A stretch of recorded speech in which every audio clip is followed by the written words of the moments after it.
வசனத்துக்கு புறம்பாய் எழும்பி இருக்கிறவர்கள் அநேகராயிருக்கிறார்கள். அது கர்த்தருடைய பிள்ளைகளே, சுவிசேஷம் காணாமல் போன இஸ்ரவேல் வீட்டார், புறஜாதிகள், அவர்களுக்கெல்லாம் ஆண்டவர் சுவிசேஷத்தை சொல்ல சீஷர்களை அனுப்பும் பொழுது சீஷர்களிடத்தில் கர்த்தர் கட்டளையிட்டு அனுப்புனது, வழிக்காக பையையாவது பொன்னையாவது செம்பையாவது தடியையாவது வஸ்திரத்தையாவது பாதரட்சம் எதையுமே நீ தேடி வைக்காத, உனக்குள்ளதை நான் பார்ப்பேன். உனக்கு அன்னாட தேவையான சாப்பாட்டு செலவு என்ன அதை நான் பார்ப்பேன். உனக்கு பொருளாதார தேவைகள் என்ன இருக்குது அதை நான் பார்ப்பேன்னு தான் கர்த்தர் சொல்லுறாரு. நீ எதையும் தேடி வைக்காத.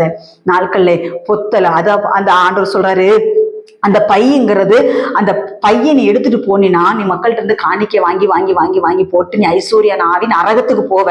அதனால நீ அதெல்லாம் கொண்டு போயிடாத. நீ இடுக்கமான வாசல் வழியா தான் உன்னை நான் பிரவேசிக்க நான் அழைச்சிருக்கிறேன். அதனால நீ என் கூட வா. நான் என்ன பாடுபட்டேன், நான் என்ன வேதனைப்பட்டேன்னு அதை நீ படணுங்கிறார் கர்த்தர். அதைத்தான் சிலுவை எடுக்குகிறது அப்படிங்கிறத கர்த்தர் சொல்லுறாரு.